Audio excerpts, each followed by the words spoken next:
1865, there was a beef shortage in the United States. Except in, everybody say what now?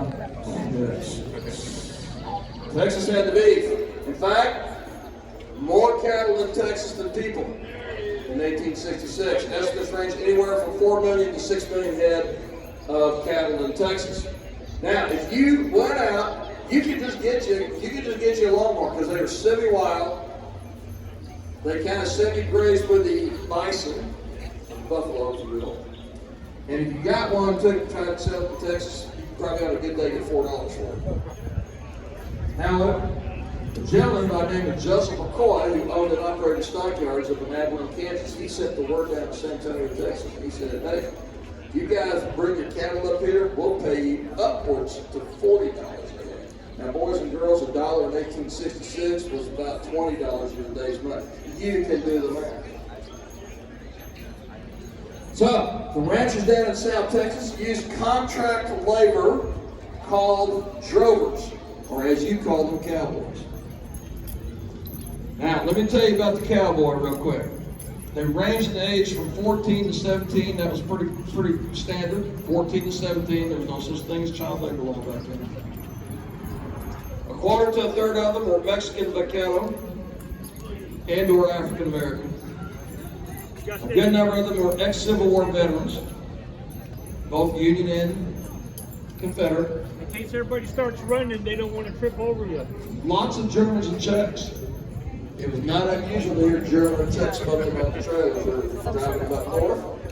Ladies, I got an assignment for you. I want you to look up Margaret Borland. B is a boy, O-R-L-A-N-D. Just look her up and read about her and blow your mind. And then you had Cherokee cowboys. They picked them up in Oklahoma and take them up in Kansas sometimes. So you had all different kinds of cowboys going on. All right. Now, a typical herd would be about 1,500, but they can be as large as 3,000 head of cattle.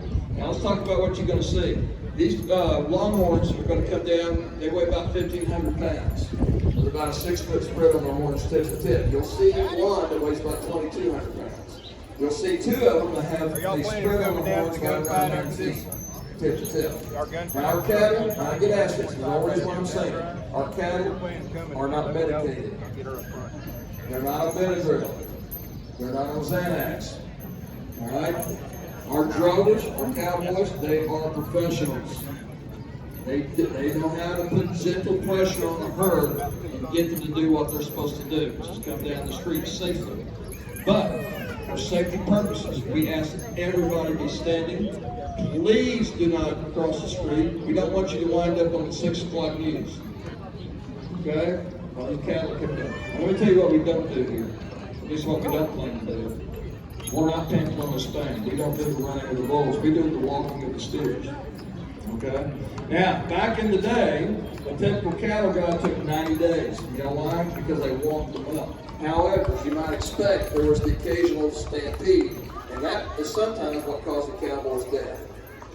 They were a dangerous thing. Other hazards, drowning. The typical cowboy did not know how to swim. They had to cross many rivers and streams going up north. Lightning strikes were a problem. And they just got sick. Sometimes they would drink bad or tainted water on the trail. Usually most of the cowboys were sick during the entire cattle drive. They were usually running a temperature or something. General malaise. It was not what you saw from it was not a dangerous. Now, cattle drives still go on today. Usually they're up on private ranches when they're moving them to different pastures and so forth. There's a big one up in Montana called the Green River Drift. It's a big one. We're going to show you what one of those would look like. This is Brenda over here, by the way. She's one of our drovers. And you see our other drovers coming down here. See Bobby looking around and saying, who are you talking about?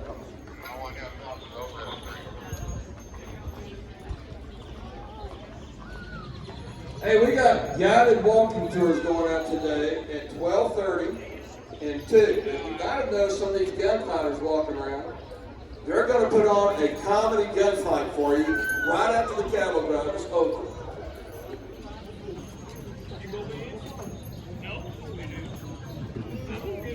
Well, bad guys. Always. You ever get tired of getting shot? I get tired of getting shot. Now, welcome to our going out 12:30. The Maze is down here, featured on the Amazing Race back in 2004. The overs an hour, the unders 3 minutes. Get lost. We got the steers over here. Reed's got $5 to get your picture taken. You got a special, Reed?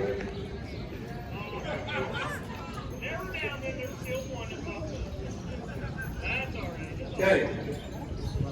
Free to get on, $5 to get out. All right. Now, sorry, Reed, I cut you off. I apologize for that. You guys, we really need you to be vigilant. We really need you to be standing. And we really need you to be on the curb. Please do not step out to the street or cross the street when your cattle are coming down.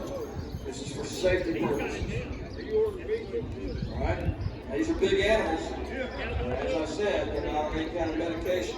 These are good hands. You got professionals bringing them down, but you need to be vigilant about your safety. Stay on the curb.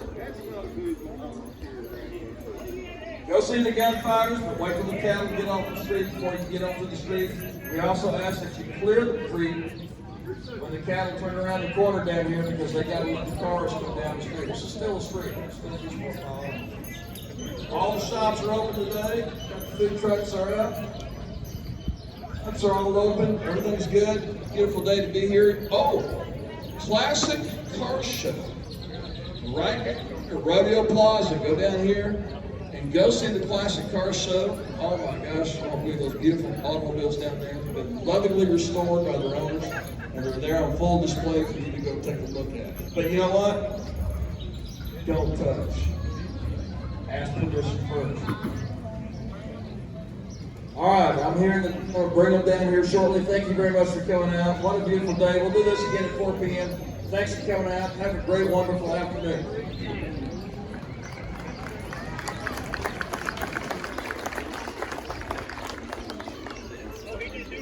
Yeah, that's good. That's good. No, you don't want it. I've heard that joke so many times.